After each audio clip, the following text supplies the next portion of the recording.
National Healthcare and Wellness Award as a Pain Management Specialist from Delhi. Dr. Purohiti garu, Consultant Interventional Pain Management. So, Madam Nadigi, pains అనేవి చాలా రకాలు ఉంటాయి. పెయిన్స్తో చాలా మంది జనాలు doctor దగ్గరకు వస్తూ ఉంటారు.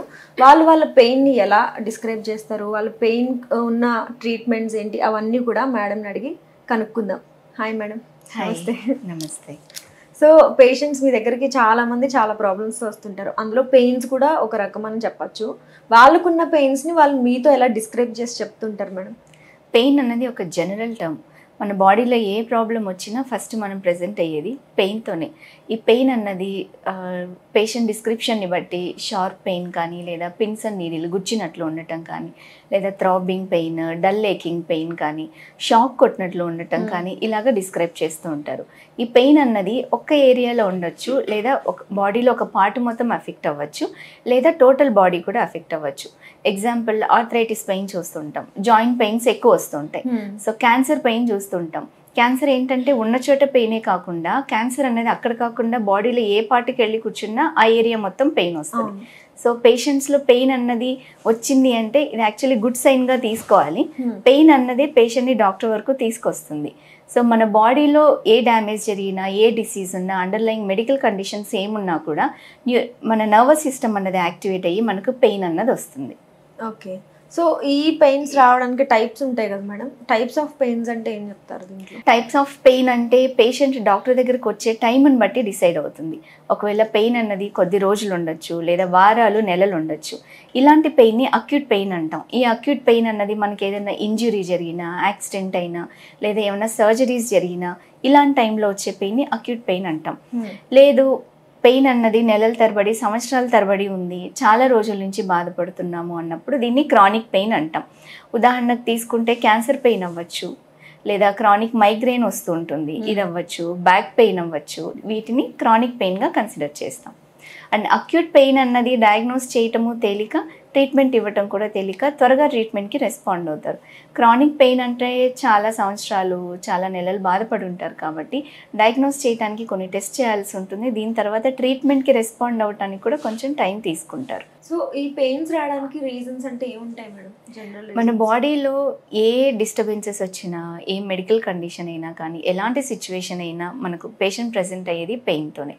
సో దీనికి కారణాలు ఏమైనా ఉండొచ్చు. హెడేక్ ఉండొచ్చు, టూత్ ఏక్ ఉండొచ్చు, లేకపోతే నెక్ పెయిన్ కానీ, బ్యాక్ పెయిన్, ఆర్థరైటిక్ పెయిన్ కానీ, ఇలాంటి ఏ కండిషన్ అన్నా ఉండొచ్చు. క్యాన్సర్ పెయిన్స్, లేదా ఇప్పుడు యాక్సిడెంట్ అయింది, చిన్న ఇంజురీస్ ఏమన్నా అయ్యాయి, పెద్ద ట్రామా అయింది, సర్జరీస్ అయింది, ఎలాంటి మెడికల్ కండిషన్ కానీ, ఎలాంటి ఇంజురీ కానీ, ఎలాంటి యాక్సిడెంట్స్ కానీ, ఏదైనా కానీ ఫస్ట్ వచ్చే సిమ్టమే పెయిన్.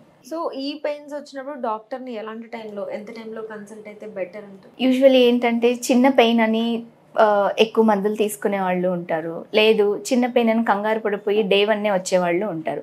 సో మైనర్ పెయిన్ కొద్దిగానే ఉంది, మన డైలీ యాక్టివిటీస్ని డిస్టర్బ్ చేయటం లేదు, మన పనులు మనం చేసుకోగలుగుతున్నాము, మన జాబ్స్ చేసుకోగలుగుతున్నాము, ఈ పెయిన్ వల్ల మనకే ఇబ్బంది లేదు అన్నప్పుడు ఒక 3 to 5 days వరకు మనం టాలరేట్ చేయొచ్చు.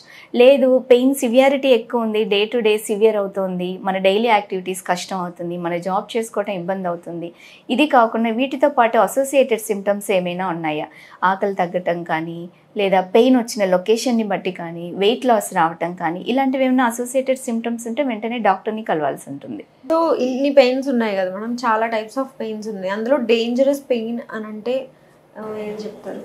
డేంజరస్ పెయిన్ అంటే మనకు యాక్చువల్లీ కొన్ని వార్నింగ్ సైన్స్ ఉంటాయి.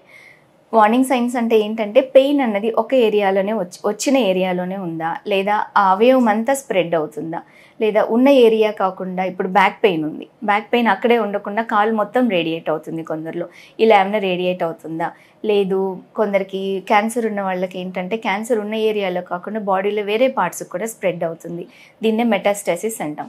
ఇలా మెటాస్టాసిస్ అయినప్పుడు మనలో స్పైన్లో కనుక మెటాస్టాసిస్ అయితే స్పైన్ అన్నది ఫ్రాక్చర్ ఉంటుంది. సో అలాంటివి చూసుకోవాల్సి వస్తుంది.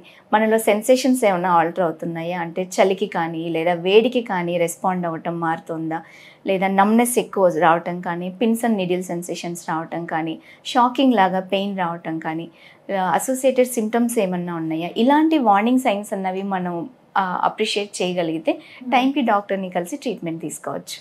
సో ఈ పెయిన్స్కి ఏజ్తో ఏమైనా సంబంధం ఉందా మేడం? లైక్ ఇప్పుడు చిన్నపిల్లలకి నా ఏజ్ వాళ్ళకి వస్తే ఫాస్ట్గా తగ్గుతుంది, లేదా పెద్దవాళ్ళకి వస్తే ఇంత టైం పడుతుంది అనేది ఉంటుంది కదా, అట్లా ఏమైనా ఉంటుందా డిఫరెన్స్? పెయిన్ అన్నది ఏజ్తో సంబంధం లేదు, అది ఒక మిత్ మాత్రమే. ఏ ఏజ్లో అన్నా రావచ్చు, చిన్నపిల్లల్లో రావచ్చు, అడల్ట్స్లో రావచ్చు, లేదా వయసు పైపడ్డ వాళ్ళలో కూడా రావచ్చు. ఇదేంటంటే మన వయసు పైబడ్డప్పుడు వెంట్రుకలు తెల్లబడతాయి, మన స్కిన్లో ముడతలు వస్తాయి, ఇలా కాదు. సో ఎలాంటి ఏజ్లో అయినా కూడా పెయిన్ అన్నది కామన్గా చూస్తాం. పెయిన్ వచ్చింది అంటే అండర్లయింగ్ కండిషన్స్ మనలో ఏదైనా డిస్టర్బెన్సెస్ ఉన్నాయి, ఏదైనా ఇది ఒక వార్నింగ్ సైన్ అండ్ గుడ్ సైన్గా తీసుకోవాలి.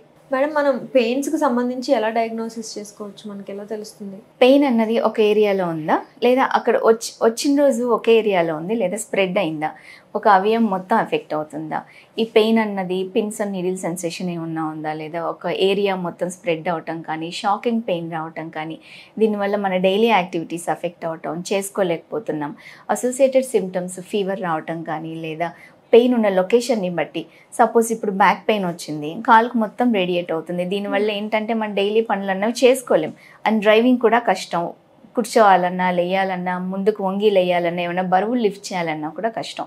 ఇలాంటి సిమ్టమ్స్ మనం అబ్జర్వ్ చేసుకోవాలి. పేషెంట్ వచ్చినప్పుడు కొన్ని టెస్ట్లు అన్నవి చేస్తాం, అంటే ఎగ్జామిన్ చేస్తాం, మన రేంజ్ ఆఫ్ మొబిలిటీ ఎంతవరకు ఉంది, వేరే సిమ్టమ్స్ సెన్సేషన్స్ బాగున్నాయా, మోటార్ పవర్ ఏమన్నా తగ్గిందా, ఇవన్నీ చూసిన తర్వాత కొన్ని చిన్న చిన్న టెస్ట్లు ఏమన్నా అవసరం ఉంటే చేయాల్సి ఉంటుంది. దీని ద్వారా డయాగ్నోసిస్ చేస్తాం. సో పెయిన్స్కి సంబంధించి చాలా చక్కగా ఎక్స్ప్లెయిన్ చేశారు మేడం మాకు, మా ఆడియన్స్కి. Thank you so much. Thank you. So చూసారు కదండి, పెయిన్ చిన్నదే కదా అని వదిలేకుండా ఖచ్చితంగా డాక్టర్ని కన్సల్ట్ అవ్వమని మేడం సజెస్ట్ చేస్తున్నారు. ఈ ఇన్ఫర్మేషన్ అందరికీ యూస్ఫుల్గా ఉంటుందని అనుకుంటున్నాను. మళ్ళీ ఇంకొక ఎపిసోడ్తో మళ్ళీ మీ ముందుంటాం. అంతవరకు సెలవు.